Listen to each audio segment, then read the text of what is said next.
Environ 8 milliards de francs CFA, c'est le montant que l'État investira dans la construction du siège de la Cour des comptes. Il s'agit d'un immeuble R+5 contigu à la Cour suprême. La construction de ce siège répond aux critères de l'UEMOA. C'est le président du Conseil supérieur de la magistrature, le général d'armée Assimi Goïta, qui a posé la première pierre ce matin. Vacances parlementaires à partir de ce jeudi. Les membres du Conseil national de transition ont clôturé cet après-midi la session d'octobre au titre de l'année 2024. Pendant près de 3 mois, les membres du CNT ont adopté une vingtaine de projets de loi, dont celui relatif au code pénal et le code de procédure pénale, le statut des magistrats. Le Mali est disposé à coopérer avec les pays qui respectent les principes qui guident l'action publique. Les propos du Premier ministre, ministre de l'administration territoriale et de la décentralisation, qui a présidé cet après-midi à Ségou la journée internationale des migrants. Le thème national est migration, genre et changement climatique. Quelle protection pour les personnes en mobilité? Fidèles téléspectateurs de ORTM1, bonsoir et merci pour la confiance renouvelée. La Cour des comptes sera bientôt logée dans du neuf. Le général d'armée Assimi Goïta, président du Conseil supérieur de la magistrature, a procédé ce matin à Banangabougou à la pose de la première pierre du bâtiment R+5. L'immeuble comprendra plus d'une centaine de bureaux, des salles d'audience et de délibérés, une bibliothèque, un parking. La construction de la Cour des comptes coûtera à l'État environ 8 milliards de francs CFA. Pour le président de la transition, la réalisation de ce bâtiment répond aux normes de l'UEMOA. Le reportage de Garibou Pirou. En harmonie dans son environnement urbain et volontairement dans l'histoire, voici à quoi ressemble le futur siège de la Cour des comptes. Demeuré à bâtir, l'édifice se déploie sur un R+5. La morphologie du bâtiment propose 2 volumes, l'un en béton armé, l'autre en métal et cristal. Inspiré du palais du Ogon, l'architecte présente l'ouvrage générationnel. Nous nous sommes inspirés de la maison du Ogon, surtout de son entrée et de son organisation intérieure. Vous voyez, ça c'est la maison du Ogon, pays d'Ogon, et si vous regardez la porte d'entrée, si on vous montre pas ça, vous ne pouvez pas dire qu'on s'est inspiré du palais du Ogon. Il y a des choses petites comme un grenier, mais qui se font quand même des sensations. Donc nous avons une coupole à ce niveau qui symbolise. Tourner la page du passé, Dr Fatogouma Tera, président de la Cour suprême, et son équipe gardent encore quelques souvenirs. Excellence, Monsieur le Président de la Transition, chef de l'État, la cérémonie qui nous réunit en ce moment, à savoir la pose de la première pierre de la Cour des comptes, porte la marque de votre engagement et de votre détermination en matière de bonne gouvernance et de reddition des comptes. Le rêve d'environ un quart de siècle devient aujourd'hui une réalité avec la Constitution du 22 juillet 2023 qui consacre la Cour des comptes, 6e institution de la République, juridiction supérieure des finances publiques et institution supérieure de contrôle des finances publiques, en satisfaction d'une exigence de l'UEMOA, à savoir que les États membres devront créer des cours des comptes autonomes au plus tard le 31 décembre 2002. En effet, selon la directive numéro 02-200-CM-UEMOA du 29 juin 2000, portant adoption du code de transparence dans la gestion des finances publiques au sein de l'UEMOA, internalisé dans notre législation nationale, il n'y a pas de bonne gestion de finances publiques sans un contrôle a posteriori efficace, dévolu à une juridiction financière indépendante et dotée de pouvoirs et de capacités d'investigation étendues. Juridiction supérieure des finances publiques et institution supérieure de contrôle des finances publiques, le futur siège de la Cour des comptes d'un point de vue architectural est déjà un édifice qui respecte toutes les normes avec une capacité d'accueillir le grand public. Les magistrats de la Cour suprême, en particulier ceux de la section des comptes, vous êtes les gardiens de l'éthique et de la légalité financière. C'est en cela que, dans un monde moderne, vous êtes des acteurs incontournables de la justice fondement de toute société qui aspire au développement harmonieux, équitable et durable. Le projet est bien plus qu'un bâtiment en construction. Il incarne notre vision commune d'un Mali croix, intègre et prospère, garant d'un ordre public financier assaini. Aux tailles et configurations diverses, la Cour des comptes offre au personnel un cadre de travail adéquat et une opportunité pour plus d'efficacité dans le traitement des dossiers afin d'utiliser de manière transparente les ressources de l'État. Le président de la transition, non moins président du Conseil supérieur de la magistrature, accorde un intérêt particulier à l'institution judiciaire. La Cour des comptes est l'institution supérieure en matière de contrôle des finances publiques. Son rôle est déterminant dans le cadre du contrôle de l'exécution des lois de finances et de l'évaluation de la politique publique. La Constitution du 22 juillet 2023 qui crée la Cour des comptes s'inscrit dans la droite ligne des réformes engagées par les auteurs de la transition et cela prouve à suffisance la volonté des auteurs de la transition de promouvoir une gestion vertueuse des ressources de l'État, gage d'intégrité et de bonne gouvernance. Je demeure convaincu que la construction de cet important édifice de R+5 sur budget national permettra d'être en harmonie avec les directives de l'UEMOA, mais contribuera aussi à l'amélioration des conditions de travail des membres de la Cour, de même que dans leur performance de conduite de leur mission de vérification et de lutte contre la corruption et la délinquance financière et économique. Le président, la volonté de mettre les travailleurs dans des conditions est aujourd'hui perceptible. Qu'est-ce que vous exigez au personnel? Je leur demande surtout la rigueur. C'est une mission très très importante et cela implique non seulement la rigueur, l'honnêteté et surtout la sincérité et l'engagement vis-à-vis de l'État. Univers futuriste, la construction de la Cour des comptes va durer 36 mois. On se rappelle, c'est la section des comptes de la Cour suprême qui a été érigée par la Constitution du 22 juillet 2023 en Cour des comptes.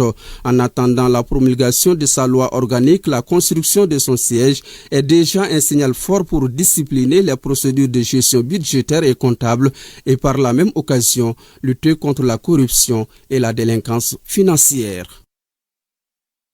Fin des travaux de la session budgétaire du Conseil national de transition.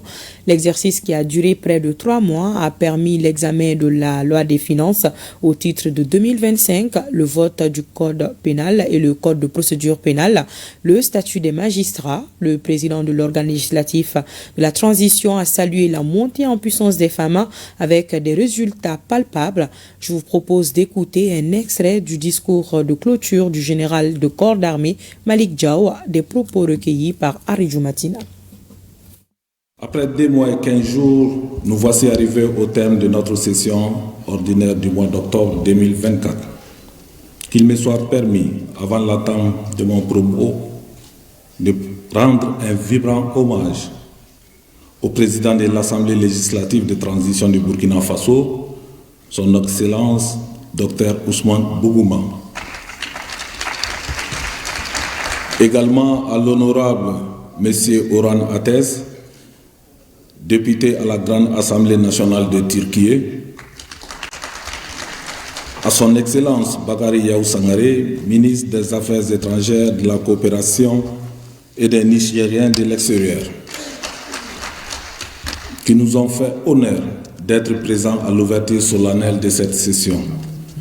La participation à cette cérémonie de ces illustres personnalités a révélé l'excellence des relations que le Mali entretient non seulement avec ses frères de l'Alliance des États du Sahel, mais aussi avec ses amis à travers le monde, tant au plan gouvernemental que parlementaire. Le Mali n'est pas isolé et ne le sera jamais, Inch'Allah. Conformément à nos missions constitutionnelles, le Conseil national de transition a eu à examiner au cours de cette session 44 projets et propositions de loi, dont 27 ont été adoptés à ce jour. Aussi, les rapports de contrôle de l'exécution du budget de l'institution, 3 GEM quatrième trimestre et annuel pour l'exercice 2023, ainsi que le budget du CNT pour l'exercice 2025 ont été adoptés. Parmi ces textes intéressant la nation, on peut citer, entre autres, le Code pénal et le Code de procédure pénale, le statut des magistrats, le statut des greffiers, la loi portant organisation judiciaire, la loi sur le blanchiment des capitaux, la loi relative aux autorités et légitimités traditionnelles. Et puisqu'il s'agit naturellement de la session budgétaire, nous avons eu enfin examiné la loi de finances 2025 qui se chiffre en prévision de recettes budgétaires à 2 648 milliards 900 millions de francs CFA contre une prévision de dépenses budgétaires de 3 229 milliards 886 millions de francs CFA. En s'acquittant de votre devoir législatif et d'autres activités rendant dans le cadre du contrôle de l'action gouvernementale et de la diplomatie parlementaire, vous n'avez eu qu'un seul souci, contribuer à l'amélioration et à la gestion des affaires de la nation, à la consolidation de la souveraineté du Mali, et cela dans une ambiance de courtoisie conviviale avec comme seule ambition de bâtir un Mali souverain et fraternel. Je ne saurais terminer sans afficher toute la satisfaction du Conseil national de transition au choix porté sur le président de la transition, chef de l'État, le général d'armée Assimi Goïta, par ses pairs lors du premier sommet des chefs d'État de l'AES tenu à Niamey, au Niger, le 6 juillet 2024 pour conduire les premiers pas de la Confédération des États du Sahel. À cet effet, nous osons espérer se concrétiser les objectifs de la dernière réunion sur la validation des spécifications techniques harmonisées des documents de voyage et d'identité, passeport et carte nationale d'identité, afin de favoriser la libre circulation des personnes et des biens dans une dynamique d'intégration plus poussée, conformément à la vision des trois pays. Nous saluons aussi le maintien de la posture stratégique de nos femmes, caractérisée par la reconquête totale de l'ensemble de notre territoire et le renforcement permanent de leurs capacités opérationnelles.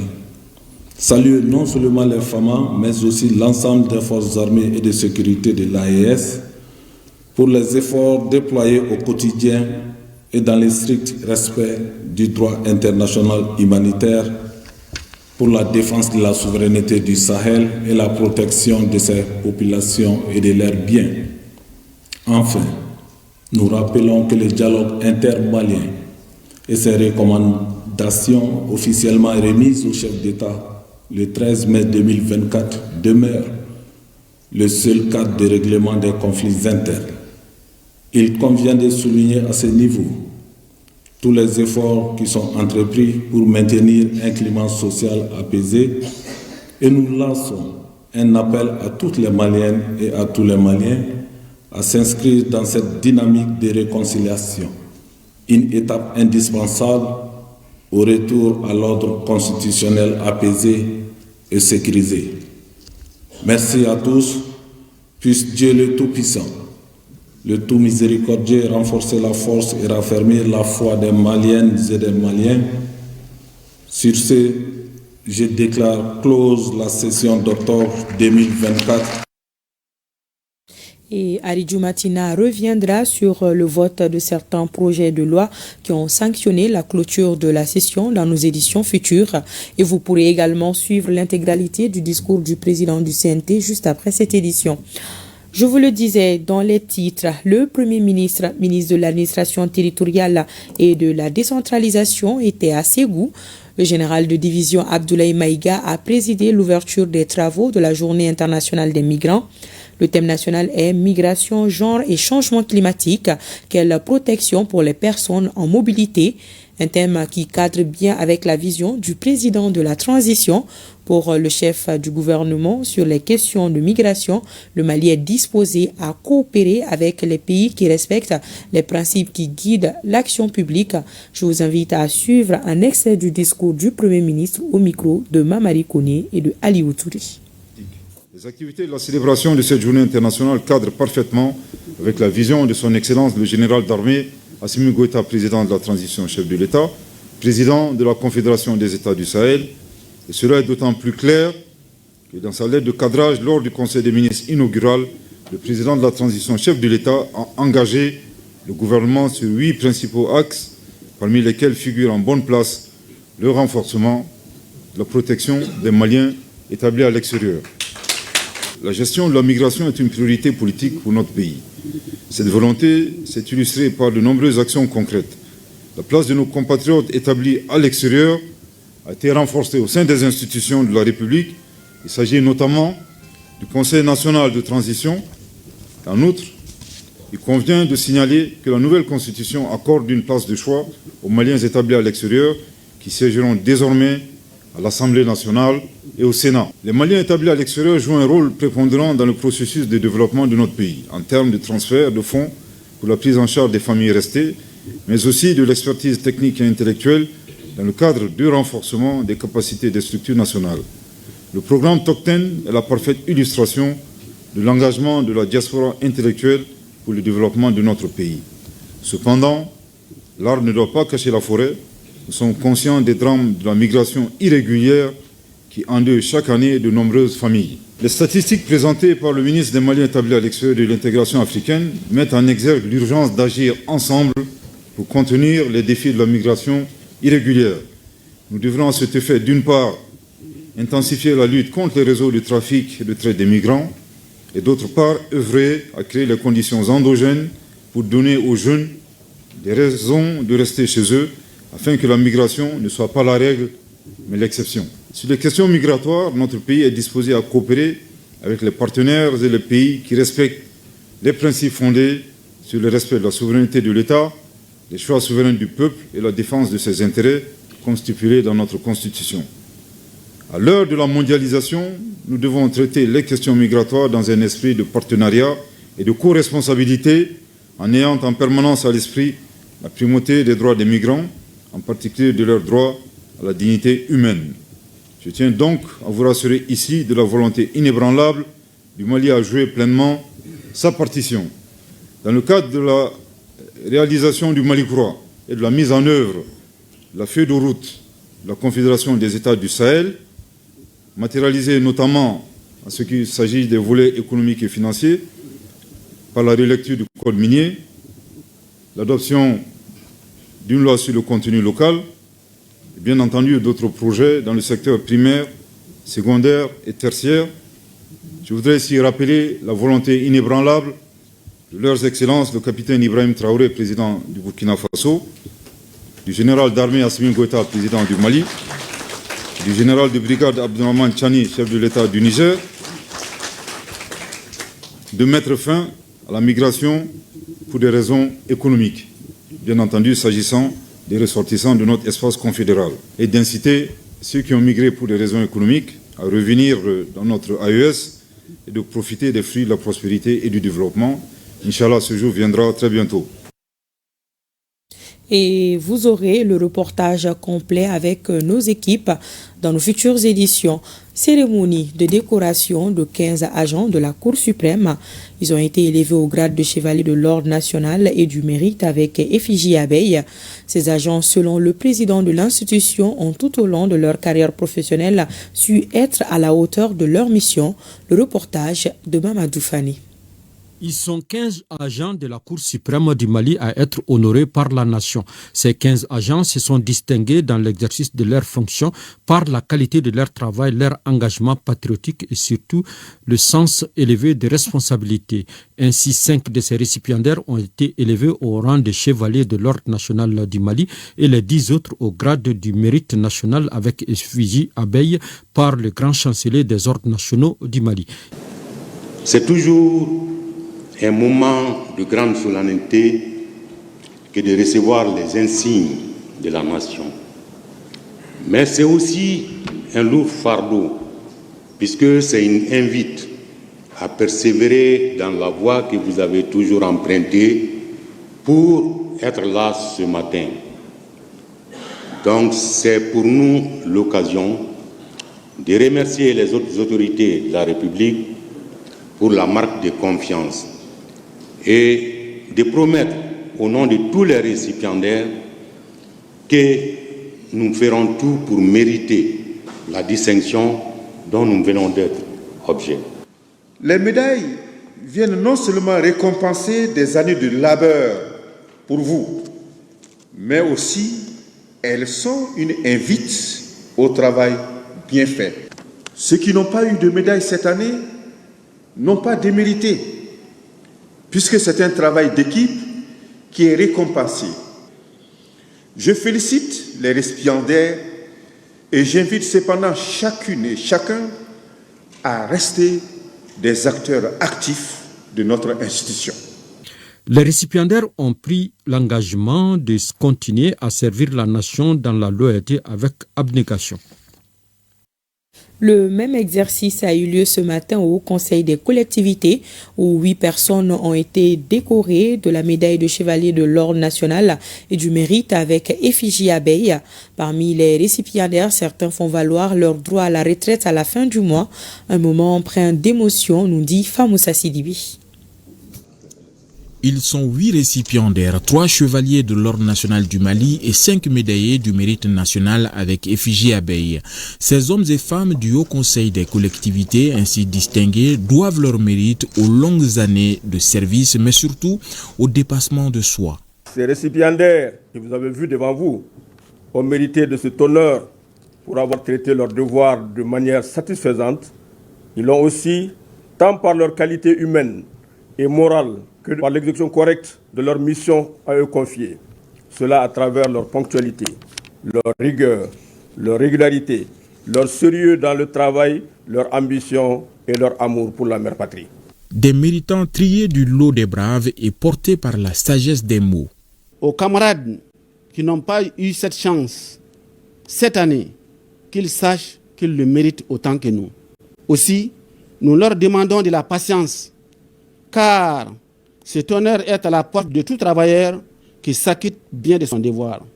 Une catégorie de femmes et d'hommes dont ils font partie. Moment de ferveur et de grâce toujours rehaussé par le cérémonial de la grande chancellerie des ordres nationaux du Mali. Le conseiller spécial du président de la transition, chargé des œuvres sociales, était dans le Mandé ce matin et précisément à Sibi pour donner le sourire à des couches nécessiteuses. La donation est composée de vivres et de tricycles à des personnes à mobilité difficile. Fademba Keïta et Mamadou Sidibé sont nos envoyés spéciaux.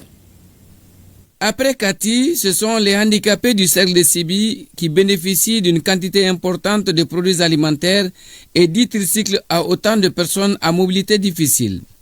La donation au groupe cible s'inscrit dans le cadre des œuvres sociales du président de la transition. Le président de l'association des personnes handicapées de Sibi, bénéficiaire d'un tricycle et de vivres comme beaucoup de ses collègues, loue l'acte de générosité du général d'armée, président de la transition, Assimi Goïta. Nous, handicapés du cercle de Sibi, remercions le président de la transition pour ces dons. Ces vivres vont beaucoup nous épauler car nous sommes aussi des chefs de famille. Les tricycles seront des atouts pour les handicapés bénéficiaires. Nous comptons sur le président car nous sommes assez nombreux à vivre cet état de fait. Cela ne nous a pas surpris parce que tous ceux qui connaissent l'homme savent que vraiment c'est un type qui a parcouru le Mali, connaît le Mali et qui sait ce qu'il faut faire pour les Maliens. Les œuvres sociales du président de la transition vont se poursuivre et son appui à l'endroit des personnes handicapées et vulnérables reste au cœur de ses priorités.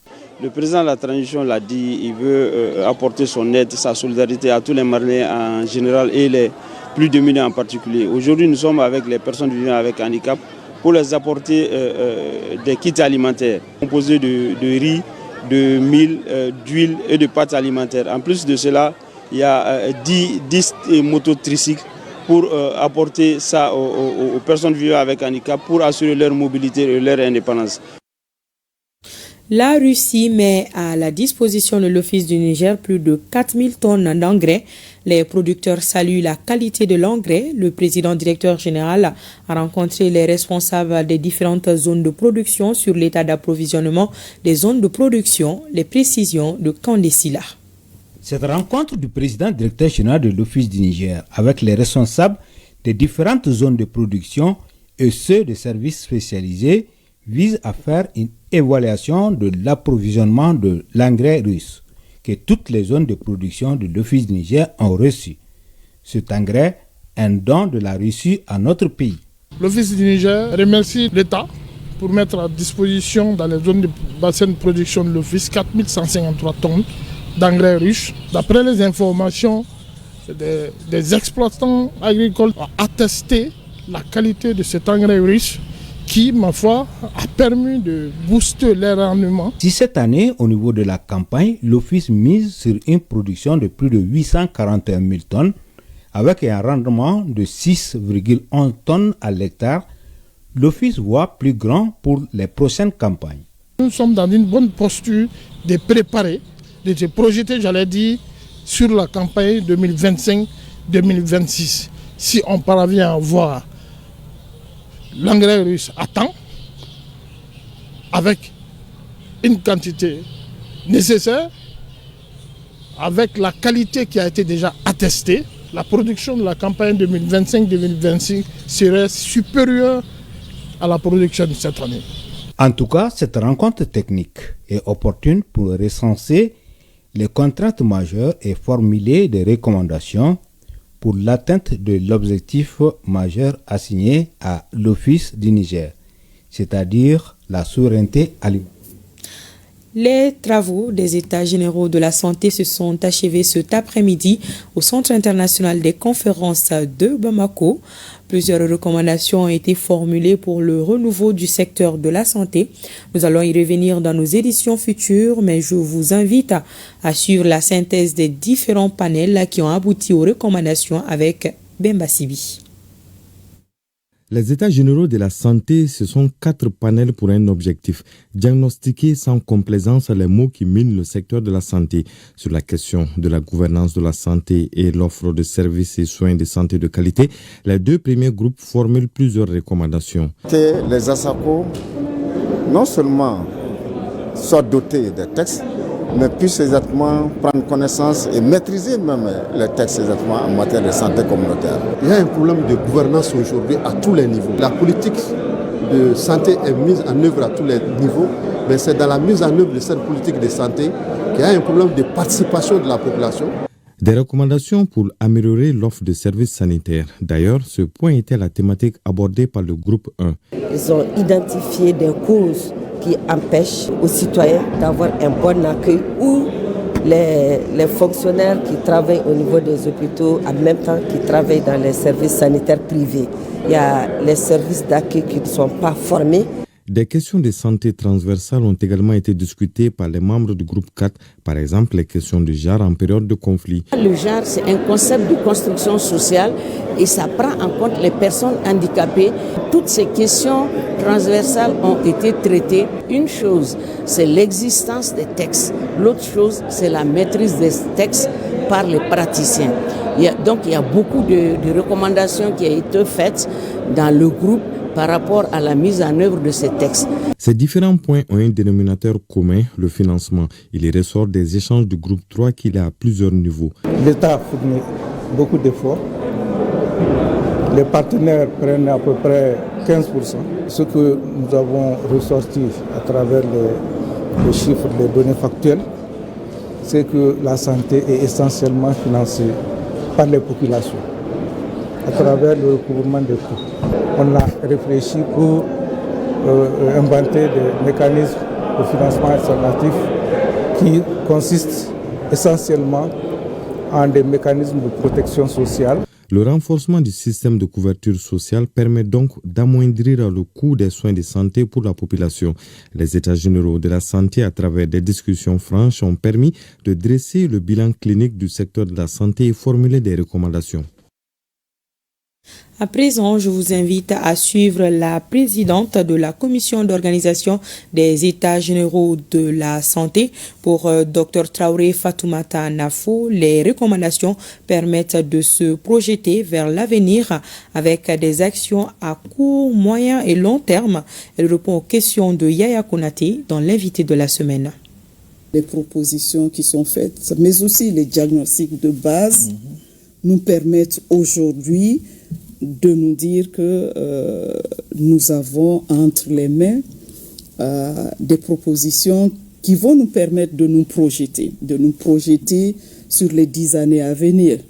Mais en nous projetant sur les 10 années à venir, nous allons essayer de voir qu'est-ce qui peut être fait dans le court terme, dans le moyen terme et dans le long terme, en tenant compte justement des capacités financières de notre pays, des ressources humaines disponibles dans notre pays, mais aussi des potentialités qui existent, notamment la disponibilité des technologies qui vont nous permettre de communiquer rapidement, de former et d'assurer que tous les prestataires ont un bon niveau de connaissance, tant des textes, mais aussi des avancées dans leur domaine de travail. D'accord, mais on parle là concrètement de refondation du système de santé.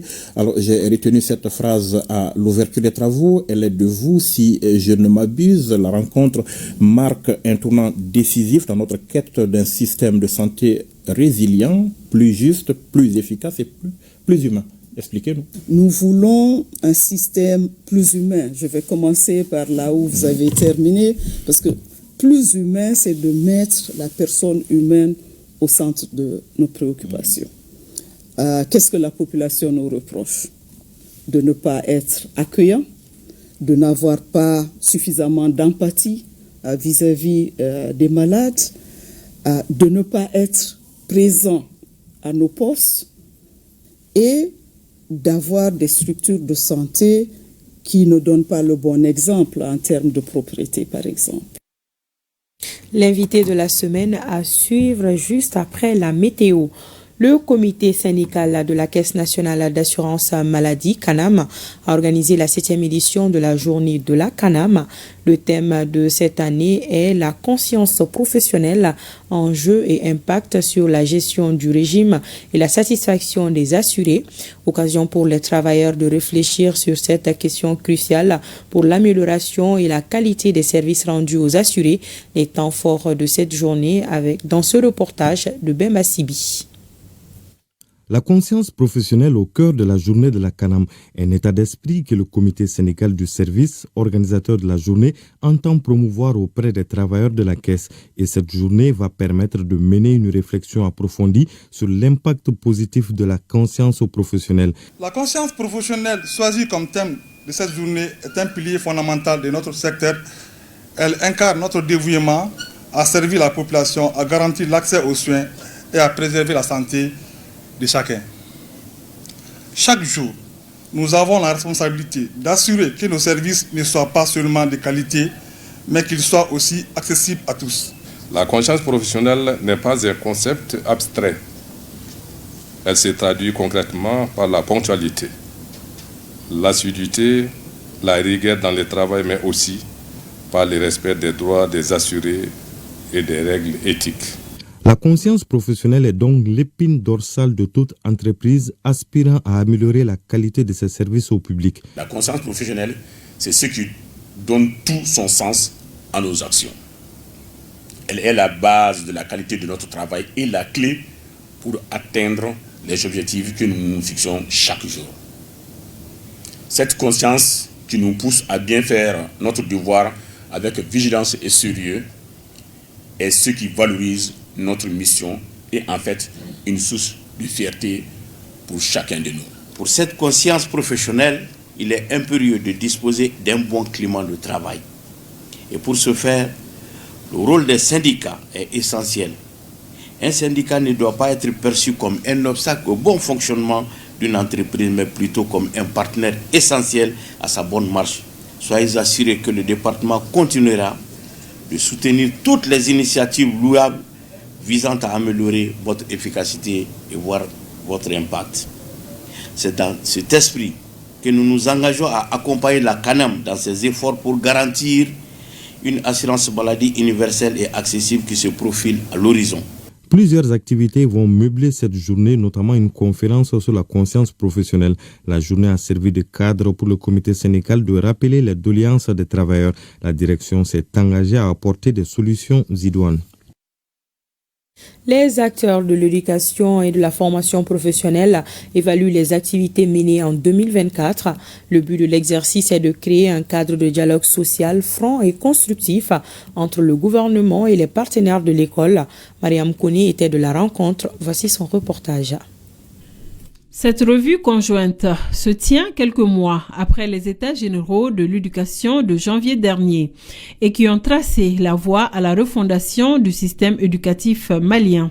Elle permettra de faire le point des acquis et des faiblesses, mais aussi d'identifier les opportunités de renforcement du système éducatif. La revue sectorielle conjointe est un cadre d'échange et de dialogue entre tous les acteurs et partenaires du secteur de l'éducation et de la formation professionnelle. Pouvoir public, éducateurs, parents d'élèves, société civile, partenaires techniques et financiers. Au cours de cette revue, vous aurez à apprécier l'état de mise en œuvre des recommandations formulées au cours des revues antérieures, le rapport annuel de performance des ministères en charge de l'éducation et de la formation professionnelle, les performances du PRODEC 2. Vos recommandations sont aussi attendues. Les partenaires de l'école ont beaucoup à faire cette année, surtout après une rentrée scolaire particulièrement difficile suite aux inondations. Les partenaires se disent prêts à jouer leur rôle. L'UNICEF, en tant que chef de file du groupe de dialogue éducation et formation professionnelle, s'engage à mobiliser l'ensemble des partenaires techniques et financiers, à soutenir le ministère de l'Éducation nationale et l'ensemble du secteur de l'éducation dans leurs efforts pour garantir une éducation de qualité à chaque enfant. À l'issue des travaux, les participants sauront évaluer les indicateurs et l'utilisation des ressources budgétaires en vue d'apprécier les résultats atteints pour envisager de meilleures perspectives. Au Mali, environ 2,5 millions d'enfants travaillent et 1,7 million d'entre eux effectuent un travail dangereux. Des chiffres ressortis dans le rapport du profil pays. Les enseignements tirés de ces publications permettront aux dirigeants de prendre les bonnes décisions en matière de réduction du travail des enfants. La cérémonie était présidée par le ministre en charge du travail. Des détails avec Alousseni Touri. Le profil vise à évaluer de façon critique les progrès réalisés en matière de travail décent. Il compare également la réglementation nationale dans chaque domaine par rapport aux normes internationales du travail. Si on regarde quelques résultats du profil, on verra aussi que le Mali fait face à des défis liés à l'emploi informel et à la formalisation du marché du travail. Les taux d'emploi sont plus élevés chez les hommes, et les femmes et les jeunes sont les plus touchés par le chômage. L'emploi informel prédomine avec un taux supérieur de 94%, et ceci c'est quelle que soit l'année choisie de 2013 à 2022. Cependant, des efforts sont faits pour formaliser l'emploi. Ces données sont utilisées de différentes manières et à différentes fins par les décideurs. Il s'agit notamment de l'élaboration du programme pays du travail décent, du renforcement du système d'information sur le marché du travail. Elles servent également d'outils de plaidoyer et peuvent servir pour l'élaboration du bilan commun.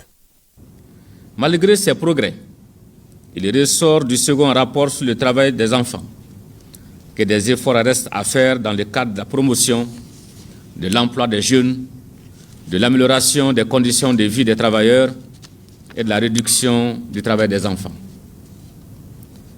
La proportion de la population en âge de travail occupant un emploi a connu une baisse, passant de 73,9% en 2013 à 60,9% en 2022, soit une baisse de 13% du pourcentage. Ces deux rapports constituent de véritables outils d'aide à la décision qui évaluent l'impact des politiques publiques sur le marché du travail et met en évidence les enjeux et les défis liés à la promotion du travail décent. Ils seront très utiles pour mon département dans le cadre de la formulation du nouveau programme pays de travail décent. L'implication de l'OIT dans la réalisation de ces deux études montre à suffisance la qualité et le niveau des relations entre le gouvernement du Mali et les organisations internationales. L'école de maintien de la paix à Lune Blondembey a formé 2500 stagiaires venus de toutes parts. Une dynamique que les responsables entendent consolider. Pour 2025, l'école envisage de relever certains défis que sont l'internationalisation de l'école et la digitalisation. Ce sont les principales informations que l'on peut retenir de la 32e session du conseil d'administration de l'école de maintien de la paix à Lune Blondembey. Le reportage de Tamsir Diabaté avec le concours de nos confrères de la DIRPA. L'école de maintien de la paix à Lune Blondembey de Bamako est un centre destiné à former les responsables civils et militaires africains aux opérations de soutien à la paix. Aujourd'hui, elle se distingue par son rôle central en matière de promotion de la paix, de la sécurité et de la stabilité dans la sous-région et bien au-delà. La 32e session de son conseil d'administration se tient dans un contexte difficile marqué par une crise sécuritaire et économique mondiale. Malgré ce contexte difficile et même très difficile, l'école a su relever les défis. L'année 2024 a été particulièrement marquée par la consolidation des acquis et l'amélioration des capacités de l'école à faire face aux multiples défis auxquels l'environnement des opérations de paix est confronté. Des mesures anticipatives sont en cours pour que l'école puisse se positionner en tant qu'acteur majeur dans la mise en œuvre de la résolution 2719 relative au financement des opérations de soutien à la paix menées par l'Union africaine. Au cours de cette session, les administrateurs ont révélé qu'en termes de renforcement de capacités pour des formations certifiées et diplômantes, l'école a enregistré des résultats tangibles. Cette année, on a formé 2500. L'année prochaine, nous souhaiterons former beaucoup plus que 2500 stagiaires. Donc, sur ces 2000 stagiaires, nous avons des stagiaires qui viennent d'un peu partout de l'Afrique. Nous avons l'Afrique de l'Ouest, nous avons également l'Afrique centrale, nous avons l'Afrique de l'Est également, mais également nous avons le Madagascar qui était là. On a des Malgaches qui ont participé à nos sessions de renforcement de capacité. Et si on va plus loin, on a des Comoriens qui viennent nous rendre visite également au niveau de l'école. Donc, pour le premier master, nous avons la première promotion qui a soutenu cette année, une promotion forte d'une 50aine d'auditeurs. Pour 2025, le défi que nous souhaiterons relever, ça c'est d'abord le défi de l'internationalisation. Ici, au niveau de l'école, on a très peu de formateurs internationaux. Nous souhaiterons également digitaliser l'école. Vous savez, nous sommes dans l'ère de la digitalisation. Et au niveau de l'école de maintien de la paix, nous souhaiterons avoir beaucoup plus de partenaires. Il y a des partenaires qui viennent déjà. Nous avons la Belgique qui est là, qui est arrivée cette année en finançant une session de renforcement de capacité sur la médiation politique et communautaire. En matière de budget, l'école ne fonctionne pas au terme de budget prévisionnel. Tout dépend en fait de la contribution des partenaires et tout dépend des stages qui sont programmés et qui sont pris en charge par les partenaires. Les administrateurs de cette 32e session ont adopté le procès verbal de la session derrière, le plan de communication avant d'examiner les activités pour l'exercice 2024. D'une session à une autre, cette fois-ci, il s'agit de la 31e session du conseil d'administration de l'Institut d'économie rurale IER. C'était ce matin à Bamako. Les administrateurs ont fait le point des recommandations de la 30e session. Ils ont aussi validé le budget de 2025. Les priorités de la nouvelle année sont relatives au financement de la recherche agricole. Le reportage de Seydou Traoré et de Mbarakou Maïga. La 31e session du conseil d'administration de l'Institut d'économie rurale IER se tient en un moment où la structure fait face aux défis du financement de la recherche agricole. Cette réalité au niveau de la recherche trouve un début de solution par le renforcement de la collaboration avec le secteur privé et la diversification des ressources de financement de l'Institut. Nos autorités l'ont dit, on ne va que vers l'intérêt du peuple malien, et l'intérêt du peuple malien, c'est de se réadapter, être plus résilient en changeant encore les façons de faire, en mettant l'accent sur les solutions endogènes pour pouvoir justement contraindre cette insuffisance de financement que nous avons connue avec le départ de nos partenaires. Dans le domaine du traitement phytosanitaire, nous avons mis l'accent sur les essais de plantes.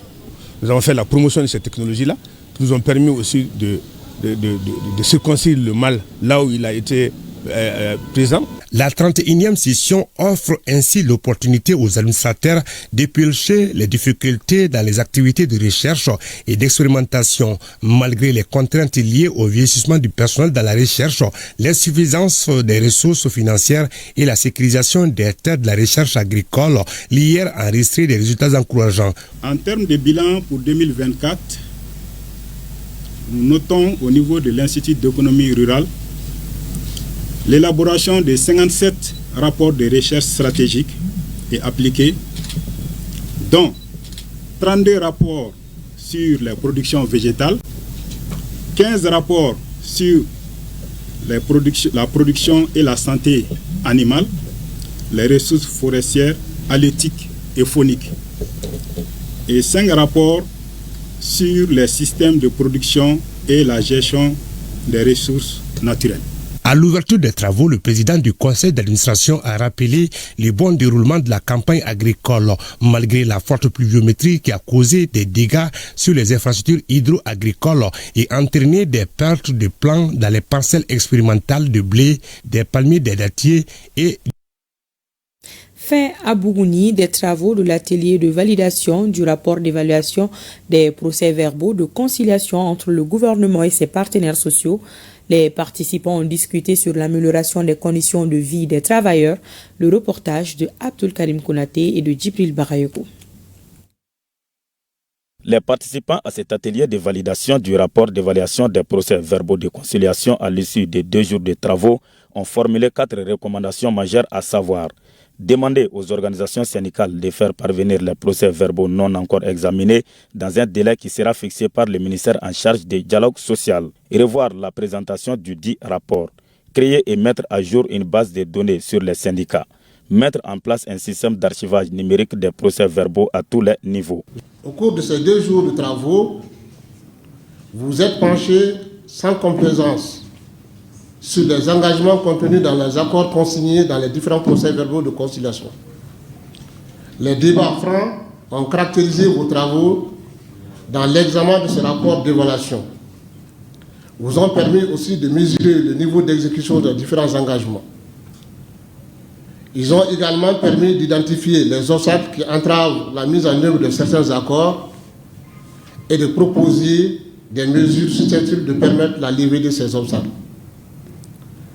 Les nombreuses suggestions faites à l'occasion de l'examen de ce rapport prouvent à suffisance, si besoin en était encore, votre engagement à continuer à apporter votre pierre à la construction nationale et à l'apaisement du climat social, gage de tout développement durable. Notons que le secrétaire général du dit ministère qui a représenté le ministre à cette cérémonie de clôture rassure les syndicats qu'au-delà de la mise en œuvre des procès-verbaux de conciliation, son département et l'ensemble des plus hautes autorités du pays ne ménageront aucun effort pour conforter l'économie nationale en général et le monde du travail en particulier. Lutte contre le terrorisme et la criminalité transnationale organisée, l'Alliance Malitanien-Amata joue sa partition en procédant à des séances de sensibilisation organisées à Tombouctou, une occasion pour solliciter l'engagement de la jeunesse dans la lutte contre ces fléaux qui annihilent le développement de Tombouctou. Le reportage de Idrissa Goulou Sissoko. Par cette campagne de sensibilisation, l'Alliance Mali-Tanien Amata s'adresse à la jeunesse résiliente de la région de Tombouctou, capable d'apporter des contributions significatives aux efforts déployés par les autorités de la transition dans le cadre de la lutte contre le terrorisme et la criminalité transnationale organisée. À l'occasion de cette conférence, le thème retenu est le concept de police de proximité, la population au cœur de la lutte contre le terrorisme et la criminalité transnationale organisée, les jeunes et les femmes en première ligne. Et l'Alliance Mali-Tanien, fort de ses devoirs civiques, de sa participation à la construction citoyenne, de son attachement à l'unité nationale et de son engagement à la promotion de la paix, a initié une vaste campagne de sensibilisation sur toute l'étendue du territoire national. Il s'agit d'une campagne qui vise au renforcement des capacités d'anticipation des populations dans la lutte contre le terrorisme et la criminalité transnationale organisée. Le thème de la conférence a été partagé par le commissaire du 1er arrondissement de police et le président de la société civile. Ces deux personnalités ont expliqué le concept de police de proximité à l'auditoire et le rôle qui devrait être les leurs pour la sécurité de la cité. Je salue cette initiative de l'Alliance Mali-Tanien Amata qui se propose d'apporter sa brillante contribution au dur chantier de recherche des solutions pour le rétablissement de la paix, la préservation de l'unité nationale, la consolidation de la cohésion sociale en vue de faire du Mali une terre stable et émergente. Aussi, l'Alliance Mali-Tanien se réjouit de la nomination du général de division Abdoulaye Maïga comme Premier ministre et réitère sa détermination à l'accompagner dans la mise en œuvre de sa feuille de route. La mairie de la commune urbaine de Caille dote des établissements scolaires de 500 tables bancs. La cérémonie de remise de ces mobiliers s'est déroulée en présence des responsables administratifs, des autorités communales, scolaires et de la société civile. Le reportage de Brahima Dao. D'une valeur de 37 millions de francs CFA, ces 500 tables bancs de type 2 et 3 seront d'un grand appui pour certains établissements de l'Académie d'enseignement de Caille. Au nom de toute la communauté éducative, je vous dis merci pour les salles de classe, les latrines et les directions construites et pour les milliers d'autres tables bancs déjà mis à notre disposition. Merci pour les travaux de construction en cours de 9 salles de classe, la clôture de toutes les écoles et la prise en charge des premiers besoins pour le fonctionnement du nouveau lycée de Caille.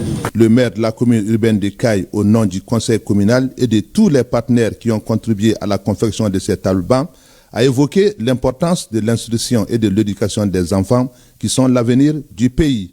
À ce titre, aucun effort ne doit être ménagé pour mettre ces enfants dans les bonnes conditions d'apprentissage. Les tables bancs, c'est le PDRAS, à travers l'ANICT qui est l'interface ici, qui nous a facilité donc l'acquisition de ces tables bancs. Et je profite pour remercier le coordinateur du PDRAS avec son staff et la Banque mondiale qui a réuni un ensemble de partenaires qui ont financé ce projet. Ces tables bancs contribueront à diminuer significativement la problématique des mobiliers scolaires dans nos écoles. Qu'il me soit permis ici de saluer et de magnifier cette initiative de la commune de Caille et de remercier très chaleureusement toutes les personnes grâce au soutien desquelles cette action a pu voir le jour. Je voudrais aussi saluer la volonté et la détermination du maire et le conseil communal à accompagner le développement sous toutes ses formes. A rappeler que la commune urbaine de Caille compte 2 lycées publics, à savoir le lycée d'Oukolo Konaré et le nouveau lycée public de Kaindi. Lancement officiel de Sama Finance, une application qui vise à soutenir les petites et moyennes entreprises. Cette microfinance est présente à Mopti, Sikasso et Bamako avec un capital de plus d'1 milliard de francs CFA. Le reportage de Benoro Fofana. C'est une lueur d'espoir qui pointe à l'horizon pour les couches vulnérables. Cette coupure du repas marque le lancement officiel d'une nouvelle institution financière dénommée Sama Finance. Elle est dédiée à l'accompagnement des petites et moyennes entreprises et des projets sociaux. L'objectif est de fournir des solutions de financement accessibles, simples et transparentes aux entrepreneurs et porteurs de projets des secteurs locaux. Sama Finance SA, avec un capital de 1 milliard 100 millions de francs CFA, filiale de Sama Holding aujourd'hui, nous marquons le début d'un projet ambitieux, porteur de nombreuses espérances pour l'autonomisation économique des populations maliennes, en particulier celles qui se trouvent en situation de vulnérabilité. C'est une agence qui se trouve dans une zone qu'on peut qualifier de zone fragile, Mopti.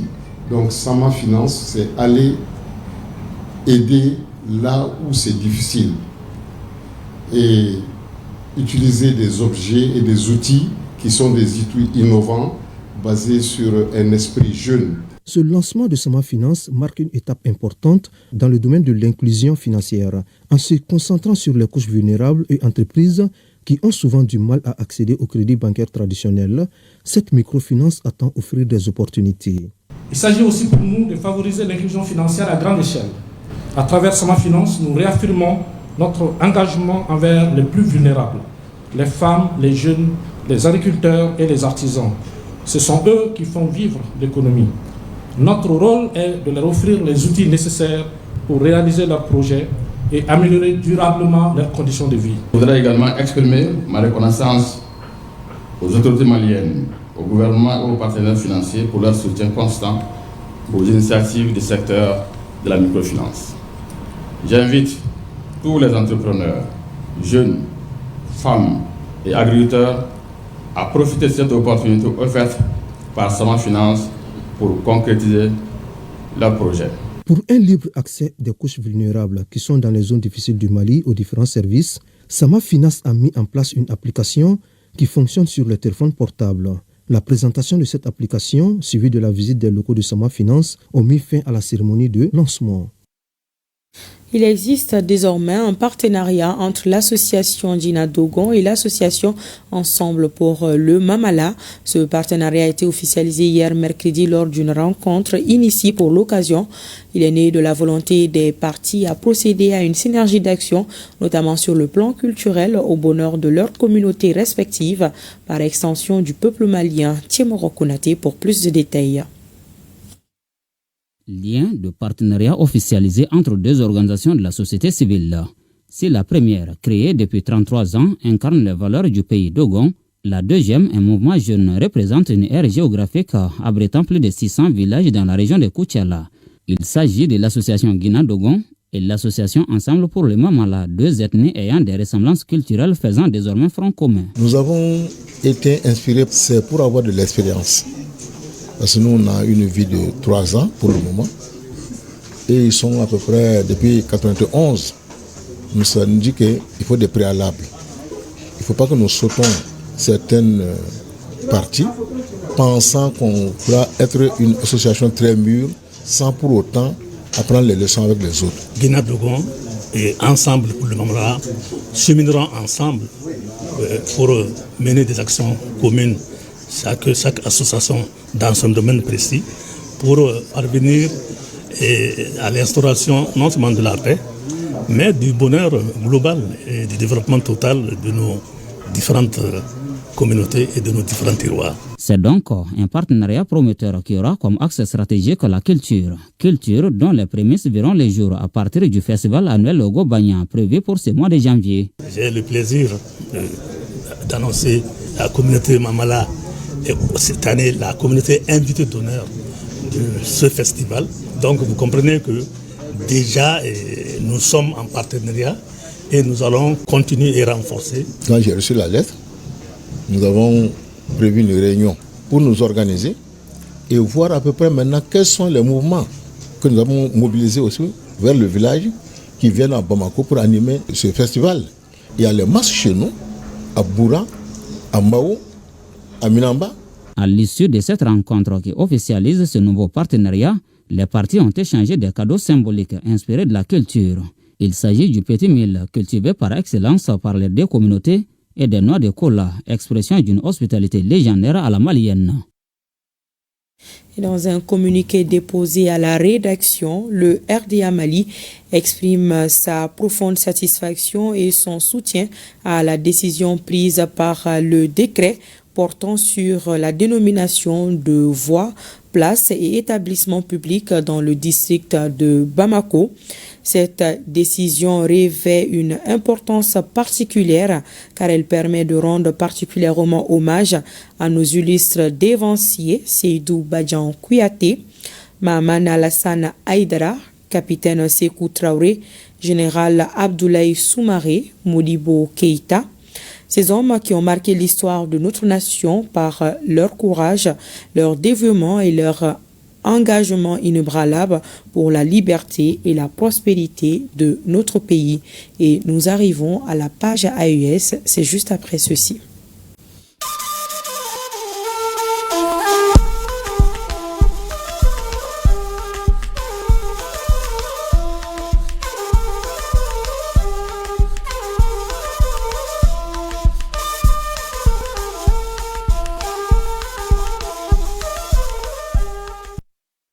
L'actualité dans les autres pays de l'AES nous conduit directement au Burkina Faso.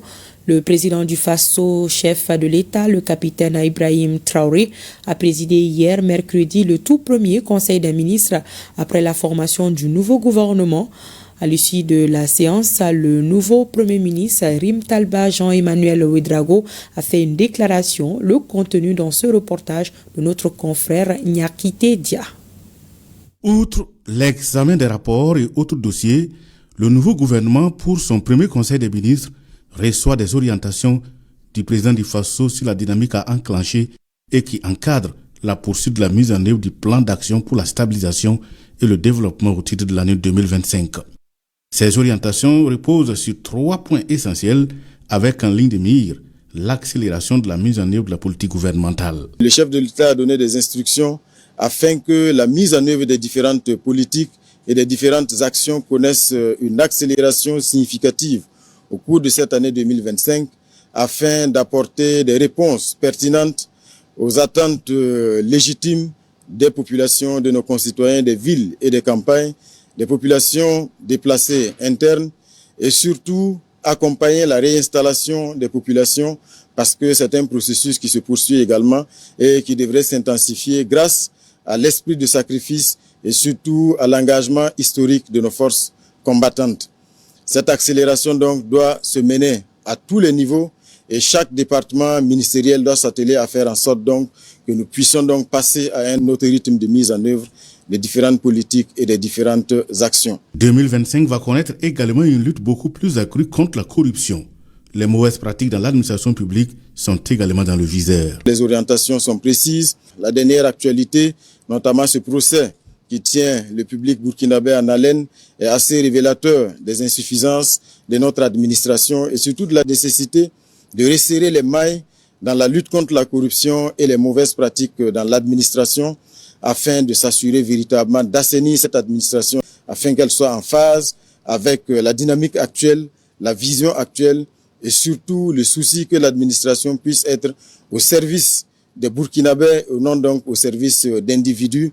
Enfin, le président du Faso, le capitaine Ibrahim Traoré, engage l'équipe gouvernementale à une rationalisation des ressources publiques selon le chef du gouvernement. Pour 2025, il faut que pour notre gouvernement et surtout pour la nouvelle équipe gouvernementale, qu'on mette fin à un certain nombre d'activités qui ont un caractère routinier et qui ont un faible impact, ou plutôt qui n'ont pratiquement pas d'impact sur la vie de nos concitoyens, mais surtout orienter les ressources vers la mise en œuvre d'actions à fort impact, des actions de rupture et éviter donc ces actions routinières qui sont budgétivores et sans réel impact sur nos concitoyens. Le gouvernement est également invité à intensifier les actions sur les différentes initiatives présidentielles qui sont lancées dans tous les secteurs de développement, agriculture, infrastructure, éducation, santé, humanitaire.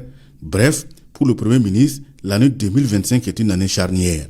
Et ces 3 actes constituent le fil rouge dans la mise en œuvre du plan d'action pour la stabilisation et le développement PASD au titre de l'année 2025, conclut le chef du gouvernement, Rim Talba Jean-Emmanuel Ouedraogo. Nous sommes au Niger et parlons des opérations de neutralisation des groupes armés terroristes et de saisie des équipements de guerre. La synthèse de la semaine du 15 au 18 décembre avec Jocelyne Amoussou.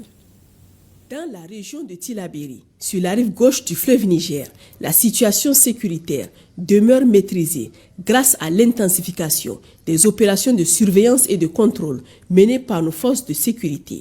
Récemment, une tentative d'incursion terroriste visant le village de Sénou pour un vol de bétail a été rapidement contrée. Sur la rive droite du fleuve, les efforts se poursuivent pour endiguer les activités criminelles et renforcer la sécurité. Dans ce cadre, une unité de l'opération NIA a récemment mené une mission de bouclage et de fouille dans le village de Lemdou, identifié comme refuge potentiel pour des groupes criminels. Dans la soirée du mardi 17 décembre 2024, le convoi stratégique en cours a été pris pour cible par un groupe armé aux alentours de la localité de Taparko, au Burkina Faso. Au sein de l'opération Damissa, dans leur tentative désespérée de freiner le développement du Niger, des ennemis externes, en connivence avec leurs valets locaux, ont une fois de plus ciblé des infrastructures stratégiques de notre pays. Des hommes armés, manipulés et financés par ces forces hostiles, ont saboté et incendié une portion du pipeline près de Karakara. Lors des constatations sur place, une manœuvre a accidentellement déclenché un engin explosif, entraînant son décès. Les autorités expriment leur profonde compassion à la famille endeuillée. Des mesures urgentes ont immédiatement été prises pour réparer les dégâts matériels causés par cet acte de lâcheté. Dans la région d'Agadez, dans le cadre de l'opération Garkwa, au cours d'une opération menée dans un site aurifère clandestin à Bilma, nos forces ont interpellé et saisi respectivement 2 bandits armés et 2 pistolets automatiques munis de leurs chargeurs garnis, ainsi que 3 motocyclettes et 9 kits Starlink. À l'est du pays, dans la région de Difa, nos forces de défense et de sécurité poursuivent leurs efforts pour renforcer la paix et la stabilité, faisant preuve de détermination face aux menaces continues. Lors des interventions réalisées en début de semaine, 2 criminels ont été capturés. Le premier, arrêté à Bilabrim, était recherché activement par les services de renseignement, tandis que le second, appréhendé en Guingimi, est un braqueur de route. Dans la capitale Niamey et ses environs, l'opération Rankassa, menée autour des 5 derniers mois, a constitué une avancée majeure dans la lutte contre la criminalité et les trafics illicites. Ces efforts soutenus de sécurisation ont abouti à des résultats impressionnants, illustrant l'efficacité et la détermination des forces de défense et de sécurité. Et bravo au FDS du Niger. Réunion extraordinaire du cadre de consultation des missions diplomatiques de la Confédération AES au Nigeria.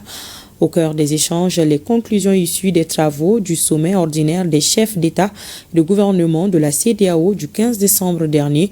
Pour plus de précisions, je vous propose d'écouter Boubacar Seini, chargé d'affaires de l'ambassade du Niger au Nigeria. Il est au micro de Amadou Sankaré. Cette réunion que nous venons d'avoir à l'ambassade de la République du Mali rentre dans le cadre des consultations que nous tenons depuis que nos hautes autorités de l'AES nous ont instruits dans le cadre de l'un des piliers essentiels de notre confédération, qui est la coordination de l'action diplomatique. Cette réunion fait suite au sommet ordinaire de la conférence des chefs d'État et de gouvernement de la CEDEAO qui s'est tenue le 15 décembre dernier à Abuja. Et elle vise, cette rencontre, à échanger sur les conclusions de cette conférence.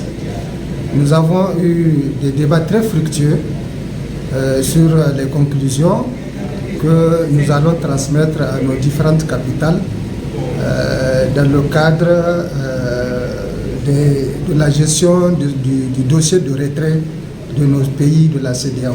Nous avons mis à profit cette réunion pour faire un tour d'horizon des différentes questions qui concernent notre confédération de l'AES et échanger aussi sur les réunions à venir et les questions que nous allons soumettre à nos hautes autorités dans le cadre du dossier de retrait.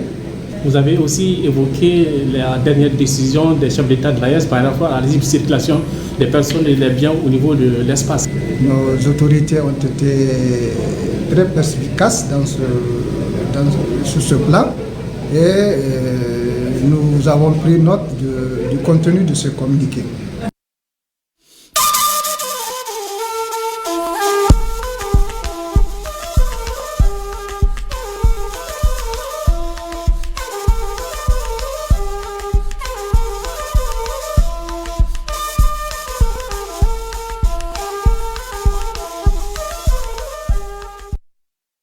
Et c'est la fin de cette édition. Grand merci à l'équipe de réalisation et à vous aussi pour votre attention. Bonsoir.